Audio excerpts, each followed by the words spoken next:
Coucou, salut. Comment vas-tu? Enfin, comment va-t-il, Sébastien? Alors Sébastien, il va bien et je vais bien aussi. Super. Bonjour Sébastien, enchanté de pouvoir Alors John poser des questions. Kundalino. et Kundalino Ouais. interview. Il y a John, Hein. Kundalino et l'être dans un bateau et il y a une interview qui tombe à l'eau. Je dirais plutôt sur une navette spatiale qui tombe dans l'espace. Qui Oui, tombe dans... Alors, tiens, première question. ouais. Alors, John, Kundalino Mhm. et l'être Mhm. sont dans l'espace. Mhm. Dans l'hyperespace. Dans l'hyperespace. Ouais. Que se passe-t-il? Rien. Pourquoi il se passerait quelque chose? Voilà, c'est ça. Ça vient Et, spontanément. alors, moi, spontanément, la question que Kundalino avait envie de poser comme question, c'était de savoir comment Sébastien a fait pour ne pas se réaliser. Comment il a fait pour ne pas se réaliser? Alors attends, regarde le micro. Comment il a fait pour ne pas se réaliser? Tu fais bugger Sébastien. Comment il a fait? Quelqu'un aura réussi à faire ça, mais Comment il a Gratitude fait d'univers. pour ne pas se réaliser? Ben, il s'est réalisé justement. pour ne pas se réaliser, il s'est réalisé. En fait, il s'est réalisé. Donc c'est comme ça qu'il a réussi à ne pas se réaliser, à réaliser le non-soi. Ah, alors c'est quoi ta question précise? Alors, ma question, C'est sur le ça, non-soi? En fait, en gros, c'était ça en réalité, puisque pour moi, Ah. quand tu réalises le non-soi, c'est Alors, que ok, tu je vais réalises préciser. Donc Sébastien, dans des cérémonies chamaniques, Mhm. et puis aussi avec l'initiation d'éveil de Kundalini, Shaktipat, a eu donc une initiation. Et ensuite, il y a eu la désidentification de l'ego, la réalisation du soi. Ça, c'est Mhm. 14 avril 2011. Hein. Novembre 2010, l'initiation Shaktipat. Mhm. Ok, 6 mois avant. Mhm. Et ensuite, de réalisation du soi en réalisation du soi, parce que c'était des expériences au départ. Mhm. Après, Mhm. c'était des réalisations qui se sont intégrées. Mhm. Donc, jusqu'en 2013, 26 août, là, c'est une grande réalisation du soi qui dure 8 heures, Mhm. au lieu de 4 secondes en 2011. Mhm. Et après, 21 février 2021, pendant plusieurs heures, réalisation effectivement du non-soi, qui a perduré pendant 1 mois et demi. Et d'ailleurs, toutes les émissions qui sont sur YouTube ont changé à ce moment-là, puisque c'était Vivre sans jeu, hein, l'émission que vous pouvez retrouver. D'accord. Donc voilà comment ça s'est passé. Voilà, je sais pas si ça répond précisément. Alors, ça me répond, mais alors quelqu'un qui nous regarde et qui Mhm. ne sait pas ce que c'est que le non-soi, qu'est-ce que tu pourrais lui répondre? Ah, tu montes tout de suite la vibration. Donc ça, c'est pour ceux déjà qui ont une expérience déjà peut-être de réalisation du soi. Avant de parler du non-soi, ça serait bien de parler de la réalisation du soi, parce que Si tu veux. 98% des gens, ils savent pas ce que c'est que l'éveil, la désidentification de l'ego et la réalisation du soi. Donc Ok. faisons par étapes. D'accord. La première étape, c'est je nais sur Terre dans une famille, la famille me donne un nom, un prénom, Mm. et je crois que je suis Sébastien Sauchard, admettons. C'est ça. Je crois que je suis Madame Machin, Monsieur Truc, ok, pendant des années ou des dizaines d'années. Puis, suite à des émissions bizarres comme Dialogue avec l'être ou les méditations du dimanche, il y a un dingue qui s'appelle Sébastien qui dit non, vous n'êtes pas ce que vous croyez être. Tu me diras, ça fait 4000 ans que tous les sages de l'Inde disent ça, hein, c'est pas nouveau. Mais il y en a qui s'intéressent à l'éveil. Donc ceux qui s'intéressent à l'éveil vont regarder les émissions et se dire ah oui, mais peut-être qu'il a raison, peut-être qu'effectivement je, entre guillemets, ne suis pas ce que je crois être. Bon. Mais ça reste encore un concept.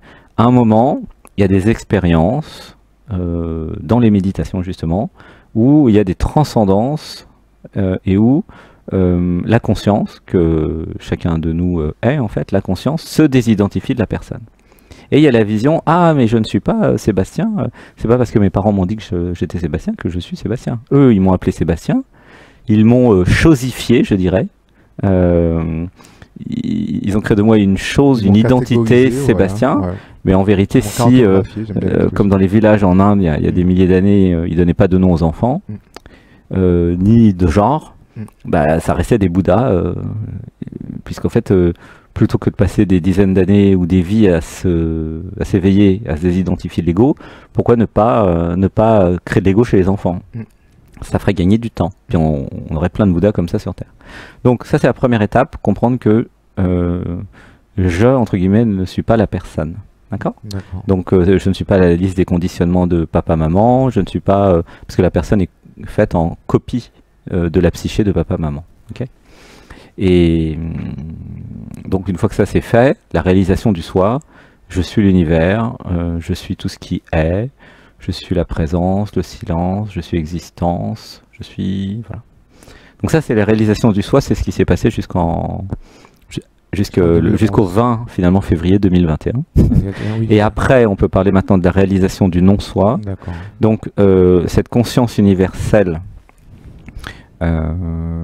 réalise en fait que je n'est pas obligatoire. Il n'y a pas besoin de je pour exister. Donc c'est quelque part l'être qui comprend qu'il n'existe pas. Alors c'est un peu abstrait et métaphysique, mais c'est la réalisation de je n'existe pas. Donc il y en a qui vont devenir un peu fous, mais comme il y a beaucoup d'ingénieurs ou de gens très rationnels, ceux qui sont très ancrés, très terriens, très rationnels vont comprendre qu'effectivement, il n'y a pas besoin de s'identifier à une identité, hein, ça veut dire ça, pour exister, pour vivre, pour manger, pour aller faire de la cuisine, pour faire ses courses, pour faire l'amour. Il n'y a pas besoin de s'identifier à quoi que ce soit. C'est ça, Anatman. C'est la réalisation que ça vit sans s'identifier à un je. Même le je suis l'univers, même le je suis la conscience, même le je suis... Encore une autre étape. C'est l'étape où Sébastien il a été jusque-là, enfin c'est pas Sébastien parce qu'il n'y avait plus de Sébastien, c'est l'être qui a été à cette étape. Il n'y a pas besoin de je pour exister. C'est-à-dire que au départ il y avait les 4000 ans d'hindouisme qui ont été jusque je suis avec l'Advaita, hein, c'était le plus haut niveau de je suis la conscience, je suis l'univers, je suis tout ce qui existe. Et après il y a Bouddha qui est arrivé qui a dit non, il n'y a pas d'âme, il n'y a pas de soi. Atman c'est le soi, An-Atman c'est le non-soi. Donc c'était Bouddha qui a trouvé ça le premier, hein, c'est pas Sébastien. Et bon, ça a été un peu perdu dans le bouddhisme, j'ai l'impression. Moi je vois pas beaucoup de bouddhistes parler de ça. An-Atman, j'ai été faire des recherches sur internet, j'ai pas vu grand chose, j'ai discuté avec des Rinpoche, ils n'ont pas envie d'en parler. Donc en fait, c'est pas un truc très connu, ça s'est peut-être perdu depuis Bouddha. Mais en fait ça serait bien de le remettre en œuvre, parce qu'en fait c'est une possibilité de vivre, de co-créer même, de travailler ensemble, sans je. Donc il y a une espèce de nous qui vit, et c'est laisser faire le corps, par exemple, tu vois. Ça va dans la cuisine, ça ouvre le frigo, tiens, qu'est-ce que ça a envie de quoi, et puis ça fait à manger, et puis après ça mange. C'est une autre façon de... c'est post-éveil en fait, c'est post-réalisation du soi. C'est ça, An-Atman, c'est le non-soi. Pas besoin d'un soi, pas besoin d'un je. Le problème, quand Sébastien a réalisé ça, c'était que le langage a été vu comme une prison. Le langage français, puis anglais, tous les langages, impossible de communiquer avec les autres sans utiliser je. Sans utiliser le non-soi en fait. Sans utiliser le soi. Le soi fait partie intégrante du langage, et donc toute la journée, tout le temps, toute la vie, nous sommes dans la prison du je. Et il est possible de s'exprimer. Donc il y a eu, pendant les émissions Vivre sans jeu, il y a eu un exercice de fait tous les dimanches pendant 1 mois et demi de parler sans je. Donc ici c'est possible maintenant de switcher et de s'exprimer sans que je s'exprime, mais ça s'exprime, ça parle. C'est une autre forme de canalisation où le langage a été un petit peu réadapté, parce que c'est très compliqué de changer la tête pour... parler en éliminant je, quoi. C'est un peu un petit jeu, JEU, s'exprimer sans utiliser je. Donc ça parle, ça s'exprime, ça vit, ça crée, ça fait, sans jamais s'identifier à un jeu qui a été vu comme une prison pendant quelques heures. Et là, à ce moment-là, Sébastien, il a cru qu'il devenait dingue, parce qu'en fait, il y avait des peurs qui venaient, la peur de la folie, la peur de ne pas pouvoir travailler, de gagner de l'argent, de continuer, puisqu'il n'y avait plus de jeu. Et puis progressivement, il y a eu la foi dans l'être et dans la vie. Et puis il a réussi à faire la nouvelle émission Vivre sans jeu, il a réussi à témoigner, il a réussi à tout faire en fait, à continuer à faire son travail de clairvoyance même. Donc ça a marché en fait. Et les peurs sont retombées comme des pop-corn, parce qu'il n'y avait plus de personne pour attraper les peurs. Hein, parce que les peurs sont rattrapées par l'identité. Mais dès qu'il n'y a plus d'identité, là, nous parlons de la dissolution de l'identité et de la non-identification à une identité. Il n'y a plus d'identité, en fait. C'est-à-dire que le non-soi, c'est comprendre qu'il est possible de vivre sans être une identité, qui va dire « je ». Et alors, est-ce que Sébastien arrive aller faire ses courses ou aller dans le monde Ah bah il n'y a aucun extérieur. problème, il choisit très bien tous les fruits et légumes, il vérifie les prix. Sa communication avec les autres, il arrive à communiquer de la même manière. Bah qu'est-ce que t'en penses? Il en pense. Parce qu'on a fait un stage ensemble d'une Oui. semaine, donc la Oui, communication alors. c'était comment? Bien. Il n'y a pas de Oui. problème, tu Non, vois bien. non, ouais, c'est vrai, c'est vrai. Il n'y a strictement aucun problème de communication parce que c'est pas Sébastien Parce que qui nous- communique. Oui, mais parce que nous, tu nous avais, on va dire, introduit à ça, à la notion. Mais quelqu'un qui Bah toi, n'est pas, tu- n'est pas habitué, tu- comment en fait... tu la connais maison- Sébastien depuis une semaine et puis lui depuis un jour en fait, Oui, mais quand vous êtes arrivé. Là, on est chez Sébastien. Je veux Oui, dire, il y a un moi, ce que environnement j'aimerais savoir- spécifique. Ouais, Voilà, alors mais attention le micro parce que ça coupe. J'aimerais savoir Mm. comment les gens te perçoivent, comment les gens perçoivent Sébastien quand il communique comme ça dans le hors contexte. Ah oui, qui, eh ben, qui connaît déjà Par ça. exemple, le lundi, je vais chez Biocop faire mes Mhm. courses et puis chez d'autres magasins Mhm, et je rigole avec les gens. mhm. Bon, il n'y a pas beaucoup d'interaction, Ouais. mais C'est pas demain tu et- prends l'avion, c'est pas ou quoi que ce soit. et ça comment change les- strictement rien en fait. Oui, oui, mais moi j'aimerais avoir. Je serais curieux de savoir comment les gens réagissent quand ils t'entendent parler, quand ils entendent Sébastien parler avec l'illéisme. Ah, avec l'illéisme. Oui, sans le Oh, jeu. mais On n'est tu pas sais, pour habitué. prendre l'avion et aller dans l'aéroport, t'as pas besoin de parler aux gens avec l'illéisme. Ouais, c'est ça. Mais alors, Les gens, ils vont te demander ton billet. Tu donnes ton billet, t'as même pas besoin de parler. ouais, Hein. c'est vrai. En plus, Ok. tu le mets sur l'iPhone, tu montes, t'as même pas besoin de billet maintenant. C'est vrai. Mais j'aimerais avoir quand même s'il y a une autre, je sais pas, une autre circonstance où tu as eu à parler à quelqu'un qui n'est pas, on va dire, initié à l'illéisme. Comment Ah. la réaction, j'aimerais bien savoir comment quelqu'un réagit dans le monde extérieur, dans la société en fait. Il va dire, il se prend pour Alain Delon. Jules César ou Alain Delon. c'est ça que je pensais. Il se prend pour Alain Delon. Ou Jules César, 2000 ans avant. Il n'y a pas de difficulté technique à vivre dans la vie sans identité, curieusement. Au contraire, ça permet d'être dans le réel et de pas être dans la matrice. Sortir du personnage permet de voir tous les autres personnages. Ok? Et ce qui est vrai, et ce qui est pas vrai, et ce qui est être-itude, et ce qui est égotique. Donc, il n'y a aucune difficulté. C'est même une capacité d'adaptation supérieure, en fait. Parce que quand quelqu'un parle, c'est vu de qui parle, pourquoi et comment. En fait, tout est vu. Donc, c'est quand même hyper pratique. Hein. Ça a répondu? Alors, ce qui est intéressant aussi, c'est que Sébastien, de fait, il participe également au stage, Ah oui, comme les autres. comme les autres. Tout à fait. Et ça, c'est quelque chose de novateur, enfin quelque chose qu'on voit pas. Il a fait tous les généralement. stages. Hein. Et C'est il le a- seul et qui a il fait tous les C'est stages. le seul qui a fait tous les stages. Alors, Ouais. du coup, Sébastien, il a fait tous les stages. Est-ce Mm. qu'il peut nous parler de son ressenti, puisque en fait, il a une belle expérience des stages. Mm. Et est-ce qu'il peut nous parler aussi des Attends, un à la fois. Un à la Il n'y a, fois, pas de, ouais, il y a ouais. pas de mémoire, il n'y a pas de fil Ouais. d'attente ici Ouais. qui permettrait de stocker une deuxième Oui. question. Allons-y.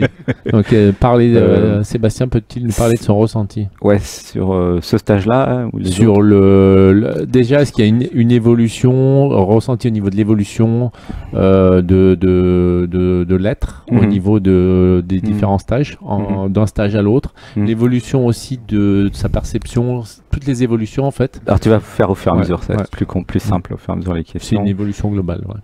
En fait, là, sur ce stage-là, ce qui a changé, c'est que Sébastien, donc il canalise le stage en temps réel. Donc il a appris plein de choses, en fait. Il a appris à partir en méditation. C'est ce que nous faisons le dimanche, tous les dimanches à 9h30. Il a appris à canaliser le yoga, que nous faisons à 8h30. Donc il est en mode canal tout le temps. Donc du coup, il y a plus beaucoup de Sébastien, en fait. Avant, il y a quelques années, il y avait beaucoup de Sébastien, puis l'être le dimanche. Mais là, avec les stages pendant 3 mois, il y a de l'être tous les jours. Et Sébastien, il était là le lundi pour aller faire les courses. Et donc la vapeur s'est renversée. Et ça s'est amplifié ou empiré là, dans ce stage, là, l'avant-dernier stage de l'année. Enfin de l'année, on en fera aussi 2 autres en octobre. Mais c'est qu'il y a eu la méditation le mardi et le mercredi après-midi alors qu'il n'y avait pas d'habitude. Donc c'est comme si c'était dimanche tous les jours. Donc ça c'est nouveau. C'est jour de fête tous les jours. Voilà. Et donc ça fait des grosses montées vibratoires mardi, mercredi alors que d'habitude c'était que 1 fois par semaine. Donc il s'est abandonné. L'être a dit allez on fait méditation comme ça. Tous ceux qui connaissent pas la méditation parce qu'il y avait plein de nouveaux dans ce stage, eh bien tout le monde a pu expérimenter. Puis heureusement puisque John est arrivé, vous avez pu vivre qu'est-ce que c'est une méditation du dimanche. Donc pour ceux et celles qui n'ont pas le temps de faire les méditations les dimanches, bah, ils peuvent venir en stage et ils la feront en vrai. Donc Sébastien il s'est abandonné parce que ça c'était nouveau puis c'était pas prévu la veille. Hein. Ensuite il y a eu des nouveaux jeux par 3 alors qu'avant c'était des jeux individuels, notamment faire des structures d'actes psychomagiques. Sébastien a participé au jeu. Et Sébastien lui bah, il fait comme tout le monde, il est un participant comme les autres. En fait, il canalise, mais en même temps, il fait. D'ailleurs, la structure d'acte psychomagique, la première du premier stage, ça a remis la chaîne YouTube en place alors qu'elle avait été coupée pendant 6 mois. Donc, c'est un acte psychomagique qui a fait revenir la chaîne YouTube quand même. Normalement, c'était mort. Hein. Elle ne devait pas revenir. Donc, il utilise les technologies aussi pour lui. Puisqu'en fait, il n'y a pas de raison qu'il a la chance de pouvoir être en stage. C'est pas parce qu'il canalise le stage qu'il peut pas bénéficier il bénéficie de tout comme tout le monde en fait. Et donc il est ravi à la fois de canaliser, d'être un outil. Hein, c'est Bhakti Yoga en dévotion pour vous, pour tous les participants. Et en même temps, bah, lui-même, il en profite. Ça lui fait le stage gratuit, si je puis dire. Il est très content. Lui aussi. Parce qu'il fait beaucoup d'efforts aussi pour organiser tout ça. Donc finalement, c'est bien qu'il ait le stage gratuit. Mais en fait, effectivement, pour expliquer à ceux qui nous écoutent, donc, Sébastien, en fait, Sébastien parle 2 fois à chaque fois. Il parle en tant que Sébastien et il canalise l'être. Il y a les deux actes. Alors non, Sébastien disparaît et laisse l'être s'exprimer. Ouais. Il n'y a pas beaucoup de Sébastien en fait. Mais il y a Sébastien qui est participant du stage, qui donne son feedback comme les autres quand il donne, il participe au jeu. Oui, exactement, il fait les jeux comme tout le monde. Il passe à la moulinette comme tout à l'heure quand vous vous exprimez sur le fait d'être un maître, etc. Et c'est ce qui fait aussi, je trouve, moi, la force du stage, c'est-à-dire qu'en fait, à partir du moment où il n'y a pas uniquement la canalisation de l'être, il y a aussi une exemplarité. De Sébastien, un modèle, et qui donne aussi un guide, puisque c'est celui qui a le plus d'expérience dans les stages. En fait, c'est pas un stage, c'est comment Sébastien vit. Alors j'ai appelé ça un stage, mais c'est pas vraiment un stage, parce qu'il n'y a pas d'enseignant, il n'y a pas de maître spirituel, il n'y a pas de professeur, il n'y a pas quelqu'un qui sait et d'autres qui savent pas. Il y a finalement l'être qui est canalisé par Sébastien, qui dit ce qu'il faut faire, les petits jeux, etc. Mais en fait, il n'y a pas de rapport de maître à disciple ou d'enseignant à étudiant dans les relations, hein, vous avez remarqué. Et ça, c'est précieux et c'est important que ça reste. C'est pour ça que Sébastien n'est pas un maître spirituel, parce que ça, c'est très codifié, en fait, tu vois. Je suis l'élève, c'est un maître, blablabla. Et ça, c'est une prison horrible, peut-être dorée, mais prison quand même. Du coup, Sébastien, il est comme vous. Quand il fait la cuisine avec vous. Quand il nettoie le sol, il nettoie avec vous. En fait, il est une pièce comme vous de l'échiquier. Même si c'est une pièce particulière qui canalise, mais ça l'empêche pas de faire le stage. Donc effectivement, c'est très particulier parce que souvent, quand vous allez dans des stages, le stage il est cadré d'une certaine façon, et puis il y a une espèce de codification de comment communiquer avec la personne qui fait le stage. Donc il y a un côté naturel, simple, accessible aussi. Ça va rester parce que c'est important. Ça a répondu? Oui. Ouais. Et c'est vrai que les gens qui viennent ici peuvent trouver ça bizarre que Sébastien fasse le stage comme les autres, mais moi je trouve ça logique. Et d'ailleurs, il est le résultat du stage. Donc si vous aimez Sébastien, ou ce que vous voyez de Sébastien, ou ce que vous croyez être Sébastien qui ne l'est pas, mais qui est l'être en fait, le dimanche dans Dialogue avec l'être ou dans les méditations, eh bien venez, parce que c'est ce que vous allez devenir, quelqu'un qui s'abandonne à l'être. Donc c'est un modèle en fait. Ce qui est partagé, c'est un modèle de vie. Moi, ça fait 3 mois que je suis en stage, ou 4, mais je ne suis pas en stage. Je suis dans ma vie. Tu vois?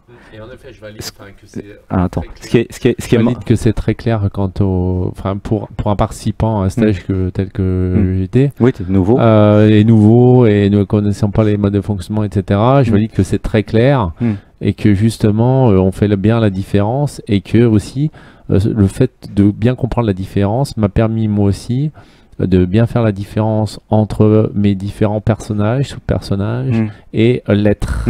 Avec John et les sous-personnages de Jean-Jacques.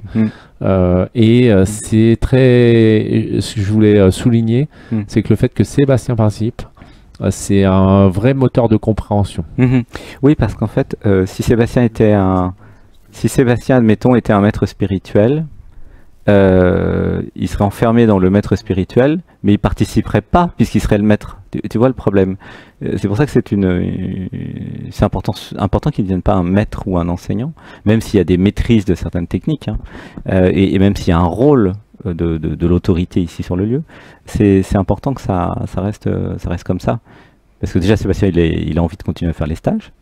Il a le droit de faire les stages et il a le droit aussi de ne pas être considéré comme quelqu'un de différent des autres, parce que ça serait de nouveau créer un ego spirituel qui dit ah ben moi je suis je sais pas quoi, et c'est important de ne pas confondre la fonction en fait, parce qu'en canalisant une fonction apparaît, mais c'est une fonction qui s'arrête quand on est à table en fait. Par exemple, on a les exercices et tout, donc il y a la fonction qui va donner les instructions, les exercices, mais après, il est dans le stage d'immersion avec vous, Sébastien. Vous voyez ? Et ça, c'est important parce qu'au niveau du rapport, il y a beaucoup dans les spiritualités, des égos spirituels, mais aussi des fois des dominations, des soumissions, des maîtres, tout ça. Et tout ça, c'est très partout dans le monde depuis des milliers d'années. C'est important de bien comprendre ce qu'est un canal, finalement. Et ça évite aussi toute forme de création d'ego éventuel ou de quoi que ce soit. C'est comme une sécurité, c'est une en fait, une sécurité pour tout le monde d'ailleurs, parce que c'est pas le nombre de gourous qui manque, hein, ou de religion, parce que justement, il n'y a pas de dogme ici. Tu disais c'est bien qu'il n'y ait pas de dogme, il n'y a pas de dogme parce qu'il n'y a pas d'ego. C'est les égos qui créent un dogme, ou qui créent des religions, ou qui créent des choses comme ça. D'ailleurs, ça me vient en fait, en réalité, je l'ai vécu plus comme une expérience de vie que plus qu'un stage. Oui. En fait, ici, c'est un espace de vie, puisqu'en fait, tu y vis, hein, c'est chez bah toi. Oui, c'est chez moi. Donc, c'est chez Sébastien. On vit la vie de Sébastien. Voilà. En fait, on vit la vie de Sébastien. Oui, c'est ça. Vivez la vie de Sébastien pendant une semaine. En fait, on pourrait instituer le stage. On peut changer le titre. Ouais. Vivez la vie de Sébastien, et en fait, moi, ça me fait penser à la notion de comme on dit en anglais, you lead by example. C'est ça. Et en fait, si on te voit en faire, et forcément, je pense qu'au bout d'un moment, ça transpire, et nous tous, on a envie d'être Sébastien. Donc, c'est une possibilité. Ce que je voulais dire par là, c'est de fonctionner ou d'avoir. C'est une inspiration, en fait, à pouvoir arriver à ça, en fait. C'est une option, c'est un choix. Après, vous faites comme vous voulez, mais c'est un modèle qui est proposé, en tout cas. Et alors, quel est l'exercice que Sébastien trouve le plus challengeant dans tous les exercices? Lequel qui le met le plus mal à l'aise, il y en a un? Dans quels exercices? Dans les exercices qu'on fait dans le stage. Il n'y en a aucun qui sont challengeants. Enfin, les structures psychomagiques, il en a fait depuis 3 mois là. Des fois, ça fait bouger beaucoup. Hein. Donc c'est fort, c'est puissant. Est-ce qu'il a pu noter une évolution, ou quel type d'évolution il a pu noter dans ces structures? Ah bah il y a une évolution comme disait John, c'est-à-dire que tout va 30 fois plus vite ici. Donc il a vécu en 3 mois, 30 fois 3 mois. Hein. D'accord. Ça fait plusieurs années là qui ont été vécues en 3 mois. Hein. C'est ça, 9 ans pratiquement. Parce que comme il fait tous les stages, et vous avez fait un stage, vous avez vu l'état des personnes qui en font 2. C'est clair. Vous n'avez pas vu l'état des personnes qui en font 3. Ouais. Mais ceux qui font 3 semaines déjà sont très modifiés. Mais Sébastien a appris comme un athlète, comme quelqu'un qui nagerait 1h30 par jour comme il faisait avant. C'est son quotidien. C'est-à-dire que ça s'est passé sur 10 ans. Mais maintenant, Sébastien, il sait qu'il ne sait pas, déjà, et il sait qu'il va mourir et se dissoudre régulièrement. Donc à chaque fois qu'il tombe amoureux, il remeurt. Il y a putain, merde, encore une fois. Ah. Mais il est habitué, en fait, il s'est habitué à se transformer à vitesse rapide. Mais il a fallu des années pour ça. Hein. C'est-à-dire que la résistance au changement, elle a quand même été travaillée énormément. D'accord. C'est comme de l'athlétisme, en fait. Donc la transformation, c'est pour ça que c'est intense, il peut la faire, et ça a été conçu les 3 mois, les 4 mois là, ça a été conçu pour, ça a commencé il y a 3 ans et 4 ans. Au début, il disait, est-ce que je vais pouvoir faire 3 stages d'affilée? Parce qu'au début, il n'était pas comme aujourd'hui. Puis là, il a dit, ah non, j'en fais 10 d'affilée. Il n'y a aucun problème. Et les gens qui viennent, ils vont parce qu'il y a la nature qui ancre, il y a tout Gaïa qui recycle les émotions. Donc il est possible de venir ici pendant 3 mois, comme Serge ou d'autres. C'est possible de venir ici 3 mois. Hein. Et puis, vous pouvez vous reposer si vous voulez certains jours, mais avec la nature, avec ce que nous mangeons, avec dormir, avec la bienveillance et l'amour, ce qui a été inventé, c'est une technologie de transformation infinie. Et comme tous les dimanches, il y a la transformation avec la méditation du dimanche, c'est déjà comme ça depuis plusieurs années en fait. Donc c'est un trend, une perspective, une trajectoire de transformation permanente en conscience. Tendance, ouais. Et en fait, tu as utilisé l'expression, le concept « on meurt » et on renaît. Et d'ailleurs, ton stage s'appelle Renaissance. Est-ce que tu peux expliquer en fait ce concept où dans une semaine, on peut mourir et renaître plusieurs fois? Bah, c'est l'ego qui meurt. Comme quand vous êtes amoureux. Si vous vous rappelez, quand vous êtes amoureux, vous mourrez en fait. Enfin, c'est l'ego qui meurt. C'est pas le vrai soi. Donc c'est le même processus de destruction en fait. Et c'est ce que disait Adyashanti dans son livre La fin de votre monde. L'éveil, c'est une destruction. Donc forcément, ça fait peur à beaucoup de monde. Parce que vous dites à quelqu'un, vous allez mourir. Ah bon? Et en même temps, c'est la réalité. C'est-à-dire que c'est l'ego. Vu que l'ego n'était pas vrai, que c'était une construction, c'est une construction qui se déconstruit. Comme dans une dépression. Dans une dépression, l'ego se déconstruit, vous êtes dépressif. Bon, quand vous êtes amoureux, l'ego se déconstruit parce que vous êtes amoureux. Quand vous vous éveillez, vous vous déconstruisez parce que tout ce que vous croyez être vrai devient faux. Et vous rentrez dans le réel. Donc du coup, je ne sais plus quelle était ta question. Ma question était d'expliquer le concept de... Ah bah c'est ça, ouais. C'est mourir et... Du coup, ce qui est merveilleux, c'est qu'une fois que vous êtes mort en tant qu'ego, donc il y a une désidentification de l'ego, puisqu'il n'y a plus d'ego. Après, il va revenir, un autre va se créer, certainement, c'est possible en fonction de l'environnement. Et puis vous vous apprenez à vous identifier de moins en moins à l'ego à force de mourir, en fait. Et à un moment, vous restez dans l'être. Beaucoup. C'est comme un volume au début, 10%, 20%, 30%, 80%, en fonction des activités, en fonction de l'environnement et en fonction des gens autour de vous. C'est les gens, si vous restez dans un milieu avec beaucoup d'ego, vous êtes obligé de sortir votre ego pour combattre ou vous défendre. Alors que si vous êtes dans un milieu, c'est ce qu'on a fait ici pendant une semaine, c'est ce qu'on fait pendant tous les semaines, où tout est fait pour que l'ego n'apparaisse pas trop ou le minimum, alors il y a la bienveillance, la gentillesse et l'ambiance que vous avez pu voir. C'est logique. Oui. Alors, Loïc a une question qui lui vient. Ouais. Il aimerait savoir, quand on voit la simplicité et l'efficacité, je dirais même la puissance des jeux, sur quoi Sébastien s'est basé pour mettre en place ces jeux et ces... ça c'est Sébastien qui a analysé l'être. Tout simplement. C'est comme ça tous les jours. Voilà, c'est pour ça que ça change chaque semaine en plus. En plus, ce qui est extraordinaire, c'est que le stage évolue chaque semaine. D'accord. Là, vous avez eu le meilleur stage jamais réalisé et il sera encore mieux la semaine prochaine, certainement. Merde, je m'en vais. Non, mais c'est normal, c'est parce qu'en fait, l'être a des nouvelles idées à chaque fois. Tu vois, comme l'idée de faire les grosses méditations pendant la semaine, là, c'est de plus en plus abouti parce que il y a des itérations, il y a de plus en plus d'expériences en fait. C'est comme tout dans la vie, si tu fais une fois une tarte aux pommes, ou si tu fais 50 fois, au bout de 50 fois, ta tarte aux pommes, elle est meilleure parce que tu choisis mieux les pommes, tu fais des essais, machin, et là, c'est comme ça, c'est très vivant. Les méditations du dimanche, c'est pareil, enfin, ça bouge, c'est vivant. Alors, pour quelqu'un comme moi qui voyage et qui ne peut pas revenir ou faire un stage rapidement ou rester, qu'est-ce que tu lui conseilles, qu'est-ce que Sébastien lui conseille de faire pour pouvoir continuer son éveil? Le dimanche, 9h30, c'est gratuit. 8h30 aussi le yoga, 9h30 sur la chaîne, sur Zoom, pour rester connecté. Ça fait un peu comme un réalignement permanent à l'être. Puisqu'il y a une montée vibratoire, il y a tout un protocole avec automassage, danse, chant, pour se retrouver dans l'être et tout ce que tu as vécu. Pendant le yoga, là, tu vas le revivre tous les dimanches, en différé ou en direct.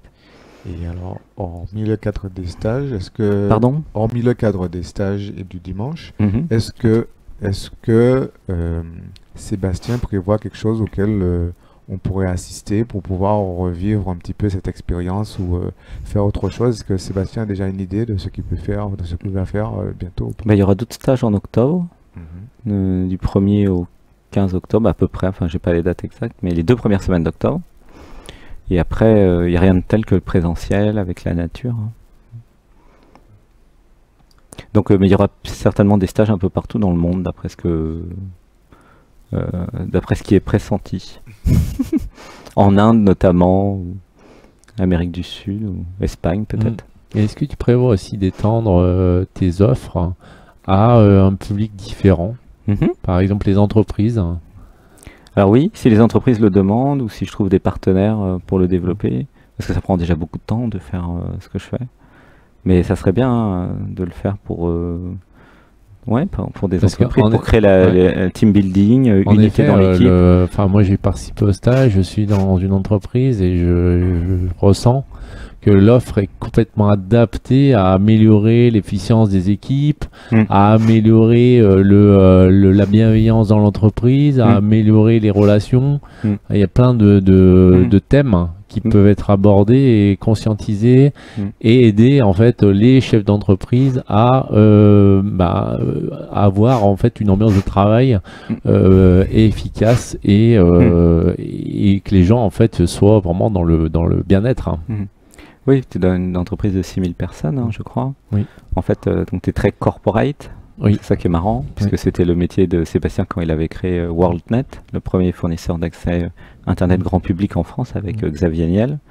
Donc je connais un peu il connaît Sébastien, le monde corporate. En fait, effectivement, ça permettrait aux entreprises de faire des économies, parce qu'en fait, les personnes identifiées à l'ego, ça coûte très cher en fait.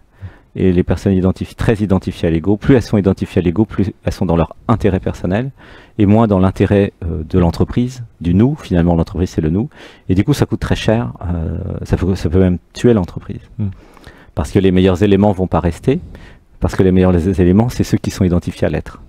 Donc, c'est hyper stratégique, en fait, l'éveil en entreprise. Donc là, ça pleure. Il y a quelque chose à faire parce qu'en fait, à un moment, il y a des actionnaires en fait qui s'éveilleront ou qui auront juste envie que la société fonctionne et ne meure pas et qui auront juste envie aussi peut-être de faire des économies de fonctionnement. Donc là il y a tout un marché monstrueux en fait à contacter pour expliquer pour celles et ceux qui seront capables de comprendre qu'ils ont tout intérêt à avoir des leaders éveillés, c'est-à-dire désidentifiés à l'ego pour donner une définition, plutôt que d'avoir des leaders égoïstes. Nous avons vu plein d'entreprises dans le monde où les leaders faisaient des abus, notamment en vendant leurs stock options ou leurs options parce qu'ils avaient des infos devant les autres et qui vraiment s'intéressaient à leur intérêt personnel et non pas à l'intérêt de l'entreprise et du nous.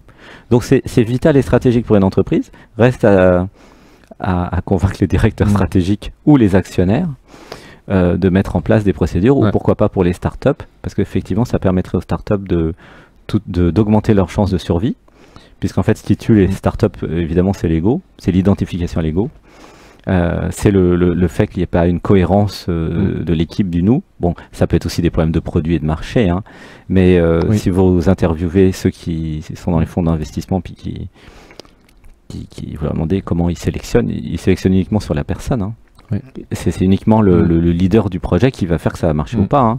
En dehors du marché, parce que le marché, la société change de marché, la société change de produit, la société s'adapte. Steve Jobs, Bill Gates, vous les mettez n'importe où, ils vont toujours faire du Steve Jobs et du Bill Gates. Faut pas rêver. Donc c'est l'homme ou la femme initiatrice du projet, qui va leader le projet, qui va faire que le projet va fonctionner en fait. Et Sébastien, qui est entrepreneur depuis qu'il a 19 ans, qui a fait plein de startups, il a très bien vu ça, puisqu'il avait même fait un centre de coworking à l'époque où il y avait plein de startups tout le temps. C'est vraiment l'équipe en fait. Et l'équipe, plus l'équipe va s'éveiller, plus il y a des chances que le projet fonctionne. Donc ce que tu dis en fait, en message aux patrons de start-up ou aux chefs d'entreprise, aux actionnaires et aux actionnaires aussi en fonds d'investissement, c'est que ça va leur permettre en fait de dérisquer complètement leurs investissements et diminuer le risque, dérisquer ou diminuer le risque, parce que de toute façon il existe toujours, diminuer le risque quant aux investissements et du coup d'assurer la pérennité et aussi le développement, si c'est une start-up, de l'entreprise. Exactement, ce que je peux dire c'est que c'est rentable. Et non seulement c'est rentable, mais c'est très stratégique. C'est très stratégique parce que c'est ce qui va faire la différence. Et parce qu'on connaît le coût aussi d'une expérience qui échoue. Hein, donc, le modèle économique du fonds d'investissement, c'est de miser sur ce qui marche. Hein. Donc au final, ils vont faire x100, x500 sur une entreprise. Donc, au final, dérisquer l'humain, en fait, l'investissement est hyper rentable. C'est plus que rentable, parce que il suffit c'est mathématique que les personnes identifiées à l'ego vont planter le truc. C'est mathématique. Donc du coup, pour ceux qui comprennent un peu l'éveil et l'identification à l'ego, c'est mathématique. Ça peut pas être autrement. Puisque à un moment ou l'autre, l'intérêt personnel va nuire à l'intérêt commun. Et c'est mathématique, c'est lié à l'ego en fait. Donc ils ont tout intérêt, à mettre de l'éveil dans les entreprises, à mettre de la désidentification de l'ego, à mettre aussi de l'intelligence émotionnelle, de la compréhension sur l'intelligence émotionnelle. C'est ce que nous faisons ici dans les stages. Hein. C'est très complexe parce qu'en fait, ici, ce que nous partageons, c'est le fait que chacun a plusieurs intelligences. Il y a l'intelligence du cœur, et l'intelligence émotionnelle, et l'intelligence intellectuelle, en plus de l'intelligence du corps. Mais ceux qui restent dans la tête vont avoir des difficultés relationnelles à diriger les autres, ou à encadrer, ou à travailler en équipe avec les autres. Donc en choisissant bien dans une entreprise des personnes qui ont une intelligence émotionnelle, plus une intelligence intellectuelle, plus une intelligence du cœur, pourquoi pas, pour unifier, ça booste, effectivement, ça serait un peu comme un buff, en fait, un buff BU2F comme dans les jeux vidéo, pour les startups ou pour toute entreprise, et même pour solutionner des problèmes. Hein. Moi, je connais des personnes qui viennent de l'éveil, qui ont un background d'éveil ou de spiritualité, et qui travaillent à la tête de grandes sociétés pour déminer ou régler ça. C'est tout à fait envisageable d'adapter le stage de transformation et d'éveil à des entreprises pour que les entreprises arrêtent d'avoir des conflits internes. Par exemple, nous parlions des sous-personnalités. Si j'ai des sous-personnalités dans ma tête qui se battent entre elles, eh bien, je ne suis pas cohérent et puis je vais à gauche, à droite, puis finalement, c'est coûteux. Ça marche pas. Mais c'est pareil dans l'entreprise. Si tout le monde va dans une direction différente, ça risque pas de... Ça coûte très cher, hein, et il y a toujours au moins 10% ou 20% des gens qui vont pas dans la bonne direction, surtout dans les grosses boîtes. Hein. Et après, c'est aux entrepreneurs intelligents de comprendre le message là, que nous venons de donner. C'est là où ça va se jouer. Alors, j'ai une question justement qui me vient de manière concrète. Comment un chef d'entreprise pourrait mettre la clairvoyance au service de ses collaborateurs? Alors, mettre la clairvoyance au service, dans le département ressources humaines, peut-être faire de la ressource humaine avancée sur les intentions de chacun. Parce qu'en fait, la difficulté, c'est d'aligner les intentions. Si quelqu'un va au travail uniquement pour gagner de l'argent, c'est pas ça qui va motiver les équipes. Ce que les entreprises ont besoin, c'est des personnes motivées par l'équipe, justement, parce que c'est génial, là, on l'a vu dans les petits jeux, quand vous travaillez avec des gens et que ça roule, et que c'est fluide, et que tout le monde s'entraide, c'est un moteur de motivation en soi. Mais dès que vous mettez une ou deux personnes qui est négatif, qui voit tout en noir, et puis qui plombe les autres, je me rappelle dans WorldNet, j'avais enlevé une personne d'un service, tout le service commençait à fonctionner 3 fois plus vite. Il y a ça dans les entreprises. Donc la clairvoyance, ça permet aussi de voir les intentions de chacun et de voir ce qu'il y a derrière. Par exemple, il y a des personnes qui ont des problèmes avec l'autorité. Ça revient très souvent en stage. Donc quand vous avez dans une entreprise quelqu'un qui a un problème avec l'autorité, c'est quelqu'un qui va faire croire, qui va dire oui, mais qui fera jamais ce que vous lui demandez. Et ça c'est coûteux et ça marche pas bien. Donc là, il y a peut-être lui faire des sessions privées de clairvoyance ou des méditations ou quelque chose pour résoudre le problème avec l'autorité. En général, pour terminer, les problèmes sur l'autorité, c'est parce qu'il y a eu des problèmes avec papa. Parce que souvent, c'est le système patriarcal, c'est papa ou maman des fois. Mais cette réconciliation avec l'autorité de papa ou maman va faire en sorte que la personne va s'autoriser sa propre autorité. C'est ça le process. Et ensuite, va pouvoir autoriser l'entreprise à avoir une autorité aussi. Et s'abandonner à l'autorité de l'entreprise, puisque c'est le deal qui est passé dans le contrat. Tu vois? Donc il y a tout un process où il est possible d'aider les salariés ou les collaborateurs, soit sur des problèmes d'autorité, soit sur des problèmes relationnels. j'ai des difficultés avec les hommes, admettons. Il y a beaucoup de femmes qui ont des difficultés relationnelles avec les hommes.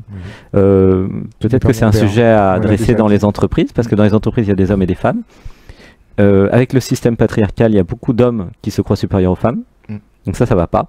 Et ça va freiner le développement de l'entreprise. Donc là, il y a des choses à faire. Des stages d'unification. Il suffit d'en faire quelques-uns, puis ça va se faire au fur et à mesure. Mais il y a...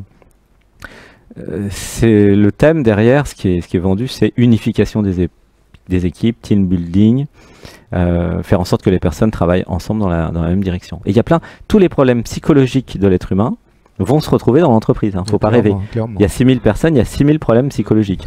Enfin, au moins. Ou plus. Il y en a qu'un par personne. Et vous n'allez pas me faire croire que les gens n'ont pas de problème psychologique, parce que comme je suis clairvoyant, j'ai parfaitement vu. Sébastien, il a vu que, regardez Dialogue avec l'aide, vous allez voir que les rapports hommes-femmes, les rapports de domination-dominée aussi, ça c'est quelque chose à adresser dans les entreprises, parce qu'il y a beaucoup de gens qui sont dans une position où je domine, soit parce qu'ils ont une position de chef ou de directeur ou de sous-directeur, etc. Donc ça aussi, ça se gère, et ça peut faire beaucoup d'économies aux entreprises, parce que le rôle du leader ou du directeur ou du responsable, c'est de s'abandonner aux équipes pour que ça fonctionne. C'est pas d'avoir la domination et d'éliminer tout concurrent potentiel. Vous voyez ce que je veux dire? Du coup, il y a aussi ça à travailler. Donc c'est un marché infini, les entreprises, parce qu'il n'y a pas d'entreprise. Il n'y a que des humains qui travaillent ensemble. Moi, je travaille sur des humains. Il y en a 7,5 milliards. Donc là, c'est en français, mais je peux le faire aussi en anglais. Mais toute entreprise qui va utiliser les services d'un clairvoyant ou de quelqu'un qui accompagne dans la transformation va avoir des bénéfices. Voilà. C'est bon? Et quels seraient les trois mots-clés? Ouais, c'est très... Merci pour...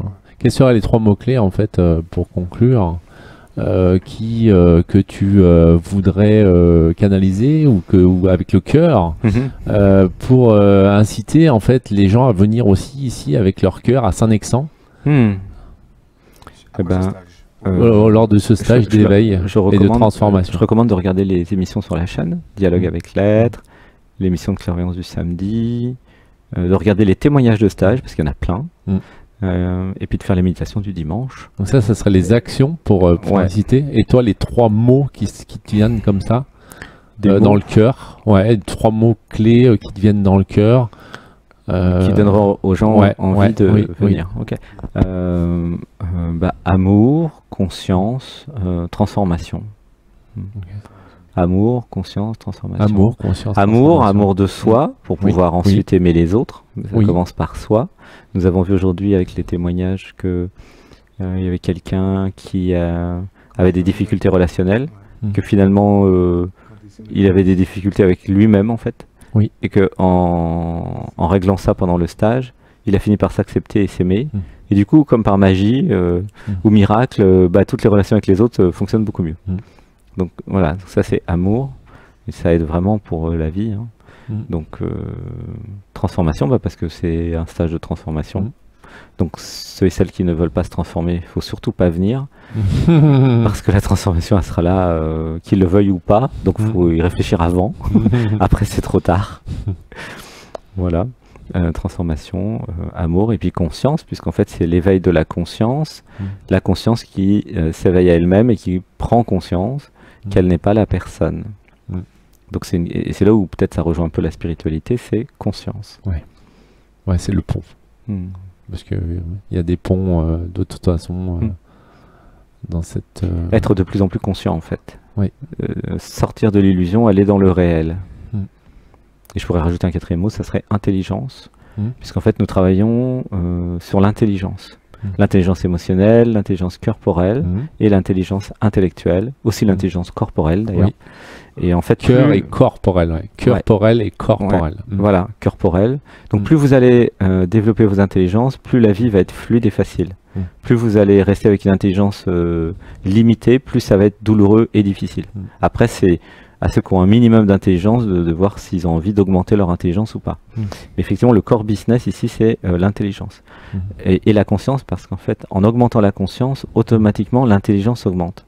Et ça passe par les sens, puisque tous les sens deviennent amplifiés. Donc mon métier, en fait, c'est d'augmenter l'intelligence, en vérité. et d'augmenter la conscience et l'intelligence. Voilà, ça va ensemble. Voilà. Et c'est vrai qu'à l'école, personne vous dit... Tu pilotes la transformation. Alors, je termine. À l'école, personne vous dit vous pouvez être plus intelligent. Et le système vous rend de plus en plus con, par contre.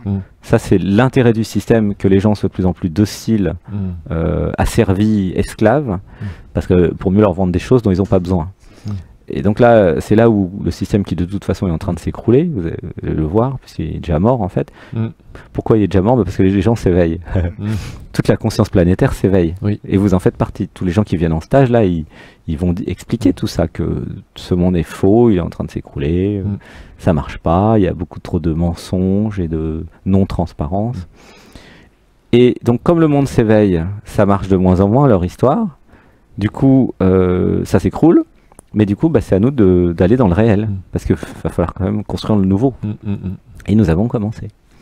Donc c'est ça l'intelligence. L'intelligence, c'est d'aller tout de suite construire le nouveau, en arrêtant d'investir l'ancien. Donc c'est un peu de l'asset management pour chacun d'entre nous. Hein. Soit vous continuez à investir dans l'ancien qui est en train de mourir, pourquoi pas, soit vous construisez le futur.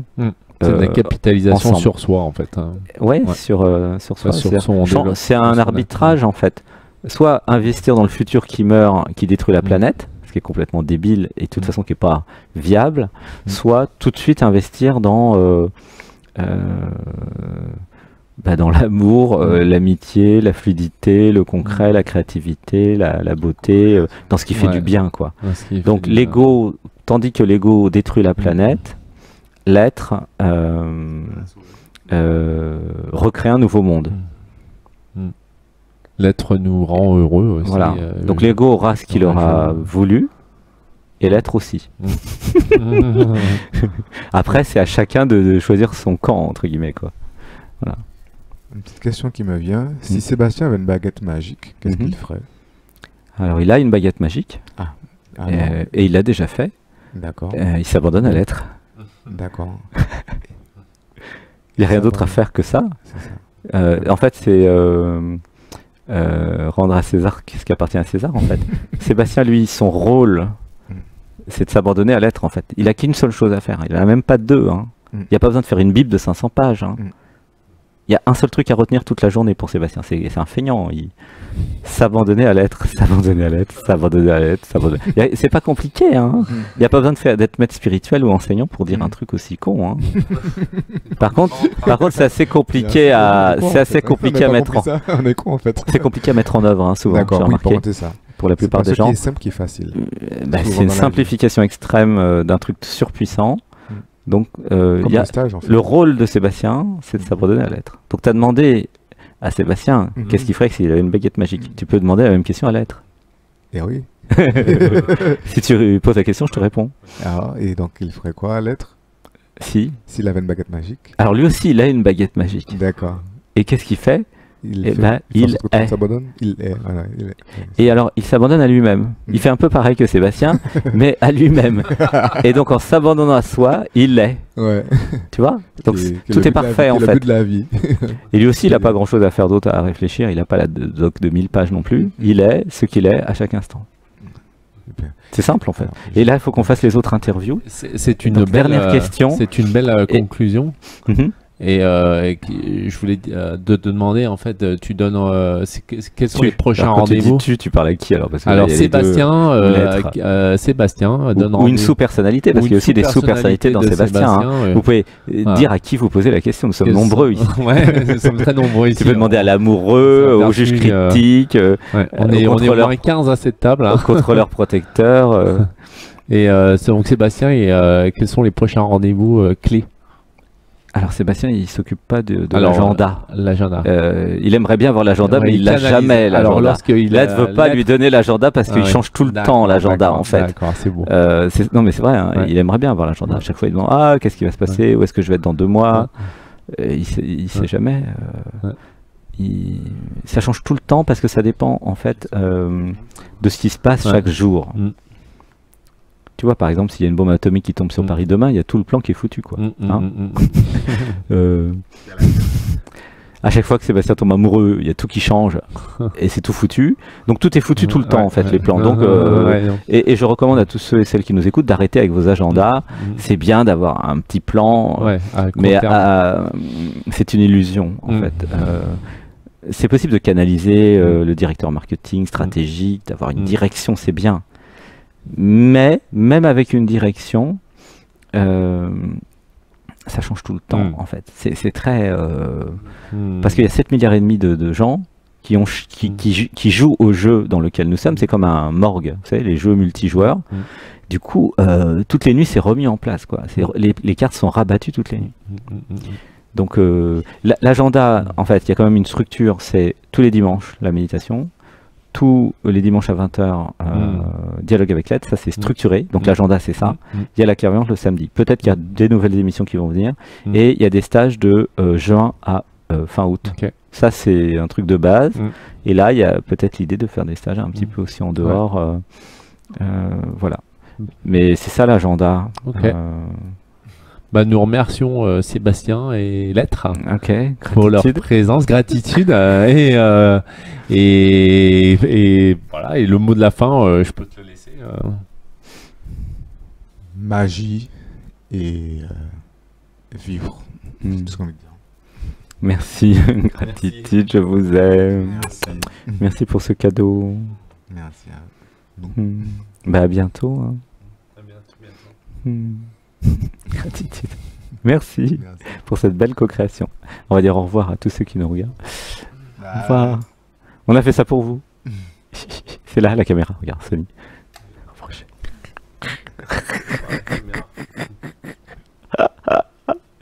À bientôt.